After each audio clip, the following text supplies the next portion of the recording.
Now let's talk about the antecedent. An antecedent is a distinctive beginning part of the ABC.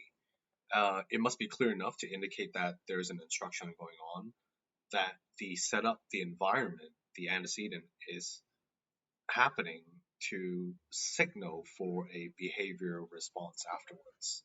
Now, so it must be very clear and set up whether it's the environment. So if you're looking to, let's say, do some matching with your student, you want to make sure that you have clear spacing on your table and that there's, when you introduce the materials, that the student can focus at the right location. When you're speaking with a student and you're delivering your instruction, it should be of natural tone.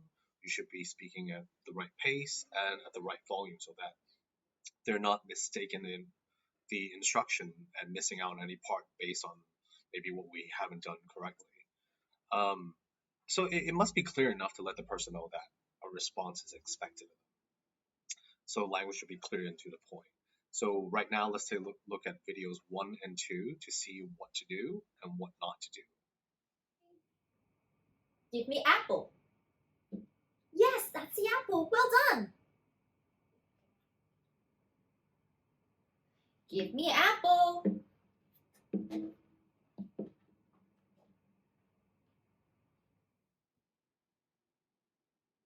Next, what we want to do is keep the language simple initially, especially for beginning learners. A lot of beginning learners with language difficulties, they may have issues processing and comprehending. So we want to reduce the amount of language to keep them from being confused. And we most want to do is to highlight what's important. And so we want to keep the language simple and to the point. And going back to the previous videos, video 1 will be a great example of what to do to keep the language clear, to keep speaking at a correct pace and volume. Now let's take a look at the next video of what not to do when trying to keep language simple.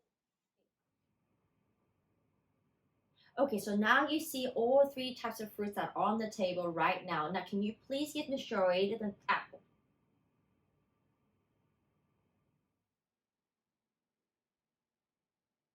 And next, we're going to talk about adding complexity, how to promote generalization. When we're doing therapy, a lot of times we're not aware of it, but we end up speaking in a very unnatural tone. For example, we may give an instruction in what we call a therapy tone, kind of like this: copy me, do this, clap your hands. People on a regular basis do not speak in therapy tone. Therefore, we need to think about how to teach our kids to adapt to how the world works in a way, how we communicate normally.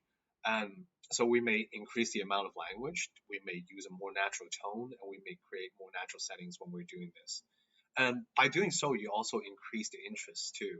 So it's not always just 3 cards on the table, um, knee to knee. We may be, practicing something, that we previously studied in a very structured way in a more playful way. For example, we may teach recognizing fruits and vegetables in a shopping game.